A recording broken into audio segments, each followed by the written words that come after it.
Welcome, parents. My name is Miss Ford, and I had the good fortune of having your child in my classes here. Let me tell you a little bit about my classes and a little bit about how things work, and you're always welcome to contact me if you have any questions. So if you're here with me, your child is either in my government class, my AP government class, or my AP psychology class. The two government classes essentially are about government institutions, history of the government, how the powers are distributed, the activities within the government, voting, elections, and so on. It's a semester-long class, and it jams all that information into that small little space. In the AP form of this class, it's going to be more like a college prep level. It's going to be essentially the same content, but a little more in-depth, a little more challenging, and a little more on the part of the students and a little less on the part of me, a little more interaction between the two. In either case, we're essentially covering the same material. My expectations are going to be the same. The expectations are going to be that come to class on time, ready to work, prepared, and engaged. And that's going to be true whether we're on distance learning, as we are right now, or back in the classroom, as hopefully we will be relatively shortly. Government is a semester-long class, so I'll have them for the first half of the year. In some cases, I'll have many of your same children next semester for economics, which is the second requirement or social studies requirement for the senior year. Both of those classes are requirements to graduate, so grades need to stay up so that we don't fall behind in our senior year.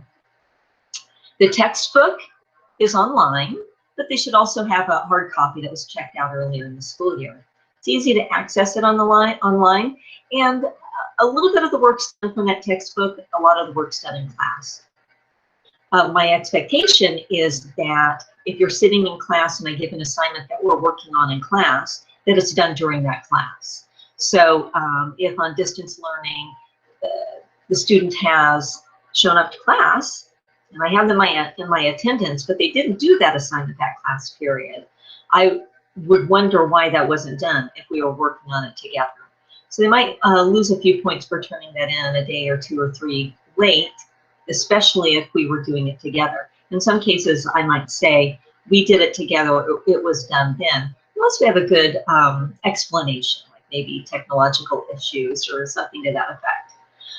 My homework policy is essentially, if it's not in when it's due, I'm not going to accept it. There are some exceptions to that rule, but that's pretty hard and fast when it comes to the AP government class, because the goal is to kind of train ourselves for expectations when we get into college, and we don't have a lot of accepting late work in college.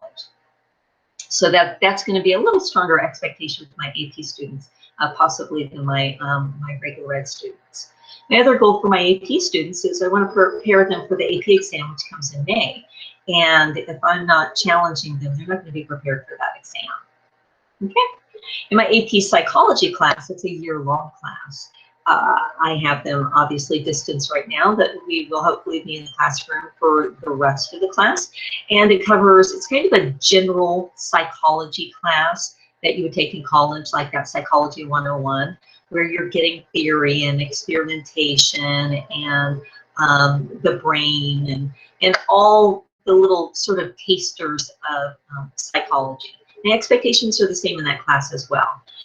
In my two AP classes, I usually give them work ahead of time. I give them plenty of time to get that in, and I expect that in by the deadline. So in the AP psychology class, for example, we have a massive amount of vocabulary because essentially the AP exam on AP psychology is kind of like a vocabulary understanding test. So if you understand the vocabulary, you'll be successful on that test. So that test is in May as well. The difference is my AP psychology classes, they have a whole year to cover the material that's in that textbook or the material that I'm giving them in the classroom. Their book is also online. Actually, all the textbooks are online. There are e-versions of them. And everybody should have picked theirs up from the library earlier in the school year. I also expect, at least in my AP classes, that they keep a binder for studying for the AP exam. That's divided into the sections that we go through. I give them review materials along the way so they can sort of build the binder to prepare them for May when that exam comes up. Expectations are the same for them as I have for the other AP class. As a teacher, I do my best to try to meet the needs of the student. I'm going to be understanding if we have challenges, but I'm here to challenge, I'm here to instruct, and I'm here to inform. I'm always welcome to any questions, concerns that you have as a parent. You might know that I put the syllabus earlier in the year in the Google Classroom. Most of you read it and checked off that you read it. You're welcome to return to that to see if there are any specifics that you have questions about or concerns. And please feel free to contact me. Drop me an email. It's a little more challenging to call me on the phone while we're on distance learning, but I try to respond to emails within the day. So it was very nice meeting you. I hope to meet your students in person soon, and I hope that we have a really positive experience in this school year. Thank you so much for letting me have your children for a short period of time to help guide them on their way to graduation, and I hope that you have a wonderful day. Thank you, and it was very nice meeting all of you.